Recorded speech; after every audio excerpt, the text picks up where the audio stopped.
huge news coming from the Middle East. Israel and Morocco have agreed to fully normalize relations. How did it happen, and will it affect the Palestinians? Stay tuned.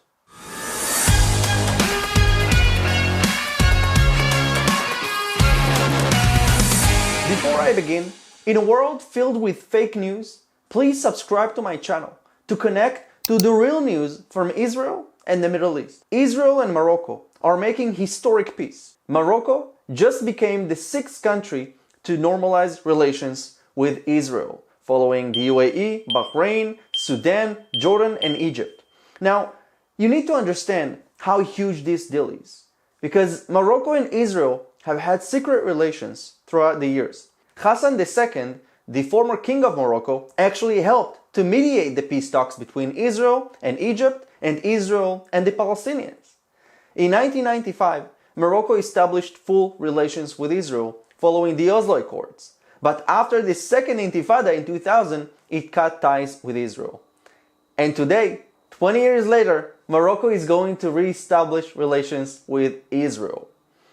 Now, this is huge, because Morocco is a popular destination to Israeli Jews of Moroccan origin and to many Israelis in general. Because in case you didn't know, Morocco has the largest Jewish community among Arab countries today, and it used to have the largest Jewish community among Muslim countries. Now, I'm not sure if the media is going to mention this or not, so I will do so. President Trump deserves our applause and honor for brokering this agreement. I think that President Trump deserves the Nobel Peace Prize, and it's going to be a shame to this institution, so to say, if he won't get it. Go and comment yes right now down below if you agree with me. Because listen, it doesn't have to be a partisan thing, it's simply acknowledging the reality. He has brought more peace to the Middle East than any other president in history.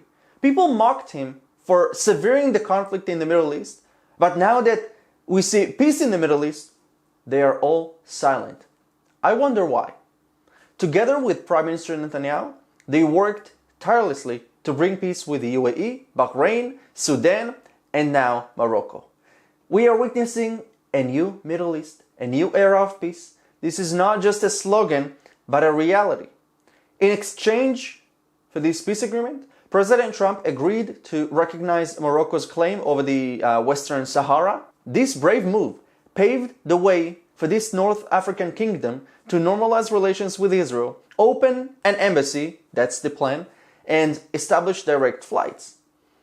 Now, although Israel and the Arab world might have their differences, we understand that we can cooperate and work together to bless our peoples and our region. The Arabs understand that Israel is not their enemy, but their ally.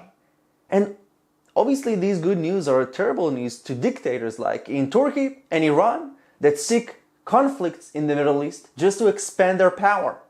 And the Palestinians, the Palestinian leadership too, they were given multiple opportunities to make peace with Israel. And they said no to each and every one. I won't be surprised if they are now going to burn flags of Morocco just as they did with the UAE and Bahrain.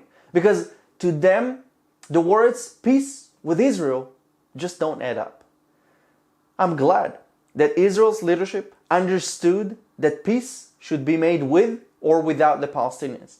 Because this Middle East needs peace. The Palestinians have refused to allow Israel to have peace with other neighboring countries. How crazy and hateful is that, right? But well, this video that they have had is over. This game of conflict is over.